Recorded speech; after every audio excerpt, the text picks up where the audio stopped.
Good morning, Year 7. I hope you're well and having a lovely day. Welcome to today's lesson on the poem About His Person.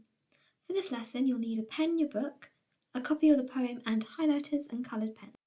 So for your do now, I would like you to consider what can you work out, from this picture. Pause the video for a couple of minutes to jot down your ideas. Please could you write the date and the title About His Person by Simon Armitage. So a keyword is infer. Can you please write this down into your books? Infer means to make an informed guess using your own knowledge and understanding.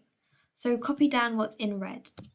You need to show the examiner that you can infer information from a text. This is what you are showing when you write, it suggests that.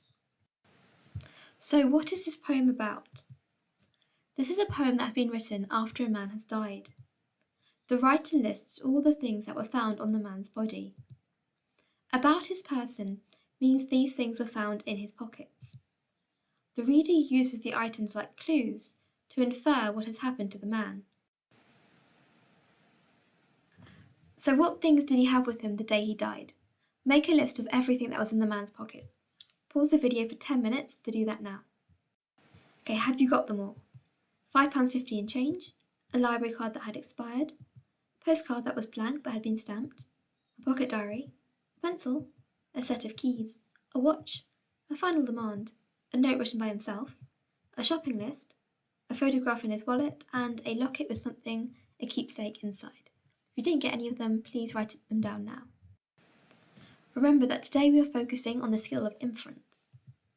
What can you infer from the picture? Pause the video for a few moments to jot down your ideas. Are all the clues important, or is there a red herring? Sometimes writers put red herrings in a text to trick readers. Let's look back at the poem. What clues are important and what ones are red herrings? So let's read it through together. £5.50 in change exactly, a library card on its date of expiry, a postcard stamped, unwritten but franked, a pocket-sized diary slashed with a pencil, from March 24th to the 1st of April, a brace of keys for a mortised lock, an analog watch, self-winding, stopped, a final demand in his own hand, a rolled-up note of explanation planted there like a spray carnation, but beheaded in his fist, a shopping list, a giveaway photograph stashed in his wallet, a keepsake banked in the heart of a locket, no gold or crown or silver, but crowning one finger, a ring of white unweathered skin. That was everything. Is there one clue that stands out? No gold or silver, but crowning one finger, a ring of white unweathered skin. That was everything. Why does this stand out? Pause the video for a moment to write down why you think it's important. Is it because it tells the reader that it was the most important clue? That was everything? Or is it the positioning? The last line gives it emphasis. The reader knows it must be important, especially as it comes at the end of a long list. Or is it both these reasons? I'd like you to copy this into your books. A writer chooses very carefully the positioning of punctuation and words in the poem.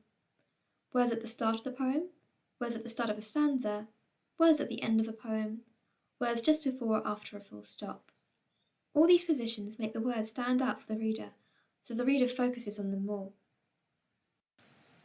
What can you infer from this last stanza? A ring of white unweathered skin. That was everything. Pause the video. What does that mean? So, from the last slide, the ring of white unweathered skin means he used to be wearing a wedding ring, but no longer is wearing one. So, terminology recap. Let's have a go at finding these techniques in the poem. Can you find a line that contains alliteration, a simile, an emotive verb, an adjective, caesura, which is some sort of form of pause, and a jambement, which is where one line flows into the next without any sort of stop at the end of the line. So the first couple of ones you should definitely know the meaning of, if not, look them up. Pause the video for 5 minutes to do this now. So which of these are language techniques and which are structure? So pause the video for 5 minutes to categorise them into language and structure. Put an L next to language ones and S next to structure ones. So these are the answers. Make sure you've got the right words written down. Okay, so the last task we're going to do is an inference paragraph. I'd like you to pick 3 items from the list of possessions and explore what we might be able to infer from them. So I've given you an example here. We learn that the man in question wears a watch. This can be seen through the quote, "An analog watch, self-winding stopped." The fact that he wore a watch could indicate a desire to be punctual, but the fact that it had stopped could indicate he had been too lazy to wind it. Alternatively, he might have been forgetful or it might have been broken. Pause the video for 15 minutes in order to do your own inference paragraph. What can you infer from this? Pause the video for a couple of minutes to write down your answer. Okay, so you probably infer that the dog had a wet nose and he stuck it in some sweets because he was probably eating the sweets. Okay, so well done for all the work you've done today.